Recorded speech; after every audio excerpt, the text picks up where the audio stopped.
we're going to talk about guilt, okay? And this is a big one. It's a very important topic in this dynamic because it is one of the biggest ways, one of the most impactful ways that the narcissist, it's what the narcissist uses to disarm you, okay? But I also want to make you aware that it's also what the old identity, your old identity in this process uses to disarm you, to pull you back into that identity, okay? So remember that the narcissist is just reflecting multiple things, and I can't wait to talk about what the narcissist reflects, because we're going to break that down, and it's just, there's so many pieces and parts to that. But when it comes down to it, the narcissist is just a reflection. The narcissist truly has no power over you. The narcissist just appears to have power, and it's just a reflection of your shadow and what you're afraid to face, okay? And your shadow is made up of many parts. And that's... Okay, I was interrupted by the clock. But your shadow is made up of many parts, and we are going to break that down in a later video. But coming back to guilt. Guilt can be a helpful feeling, okay? It alerts us when we've done something that's out of alignment with our value system, when we've hurt others. But also in these dynamics, there's also something called false guilt, okay? And you will feel false guilt probably most of the time. And you've probably felt false guilt since you were a child. At this point, your body is used to false guilt, and the narcissist and the old identity will constantly trigger false guilt, okay? Which means you will feel wrong for a lot of your decisions, your thought processes, your feelings, a lot of the time. And interesting enough, you may not even be aware that you're feeling wrong. You don't need to have thoughts for this feeling to happen, because you felt this so many times and you've been taught to feel this so many times that it just happens on its own, okay? And here is how you're taught. Here's how your body's taught to constantly feel false guilt. It usually starts in childhood, when you're told to be quiet and, not be seen. Sit down, be quiet, that kind of thing, right? Or you're just doing normal things, but maybe, you're being punished for doing things that kids do, or being yelled at, criticized for just being a child, right? Or being shown that you're a burden in some way, not fitting in, having many bullies, being bullied in school, bullied socially, having to deal with bullies in any way. Or sometimes it's covertly, sometimes it's like manipulated, where it's not always like aggressive, how you're taught to just not be yourself. Like, you literally start to feel false guilt for being yourself, for just talking about things that matter to you, or just showing sides of you that are natural to you. for not considering others' feelings, for not putting them first or their needs above your own. What's interesting about narcissistic personalities is that they want less of you and more of them, right? So any of your identity that does not align with who they are, which is probably most of your identity, they're going to cause you to feel guilty, right? And I used to feel like that was unintentional, or, it wasn't conscious on their part. And then, I realized that actually it's pretty intentional, that it is all designed to support their comfort, plan, or vision, right? And as a matter of fact, the more you show who you are, the more they get aggravated, right? And they may even compete with you when you weren't competing at all. You were just being you. And so you were made to feel wrong about who you are as a person, and you had to hide that part of you in order to survive. Probably in many environments. This could have been at home, this could have been at school, this could have been socially. And so you were taught to play small in order to survive, right? Which means that anytime you are yourself, you're going to feel guilty. Anytime you make a decision for yourself, you're going to feel incredibly selfish. You're going to feel like you're not considering people. And also, you're going to feel like you're going to lose their love, or you're going to lose something.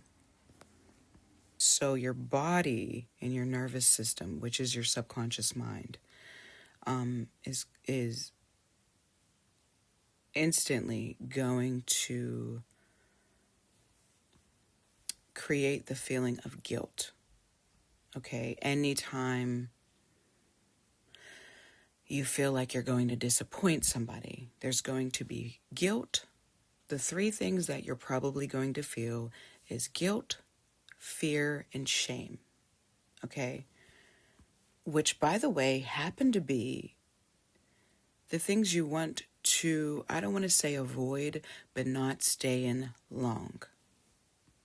Confusion is another feeling that we're going to talk about that's on the same level of these, that is on the same level of guilt, shame, and fear. But that's for another video. But if the narcissist can make you feel guilt, and believe me, they are very aware that this is the thing that makes you bend. Because when you're emotional,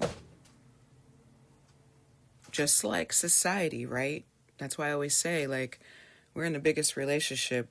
We are in the longest relationship ever with the biggest F-boy, which is the big G, the big entity, right, that we are controlled by. Because when we feel guilt, we may feel desperate. We may feel afraid. And when you're feeling that, it's hard to make the best decisions when you feel guilty, when you feel ashamed.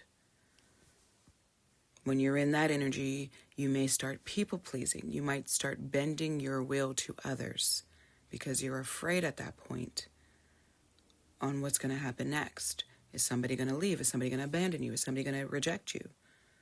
Right? Because based off of what has happened to you in your past and your childhood, your body remembers that trauma, and so it kind of wants to do anything to stop it. It's your inner child, like, no, you know what I mean? Like it's pleading with you at that moment where you go into this fight or flight, and your inner child is like willing to do anything to stop that. But here's the thing. Your inner child is just your inner child, right? And now you are an adult. Okay, I mean, and you could be a teenager listening to this, which is good. I hope that is, I hope I am bringing teens to this video too, because then we could start a lot younger, right?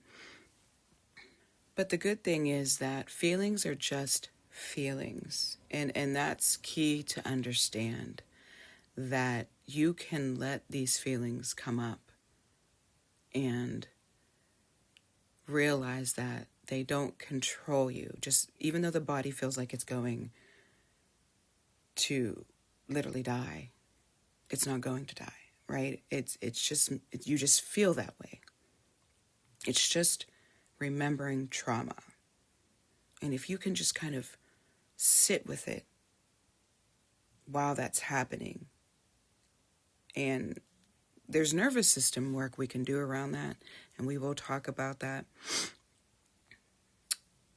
But there's a way to handle these emotions so that you're not going to drown in them, and so that the inner child isn't showing up.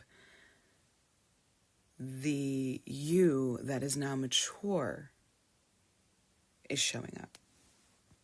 And that's the key.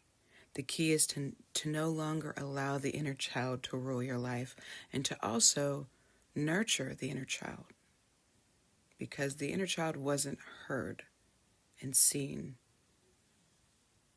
And you're not ignoring it anymore either, right? Like, you're now giving the inner child a voice and allowing the inner child to be heard, and making the inner child feel safe and secure is very important.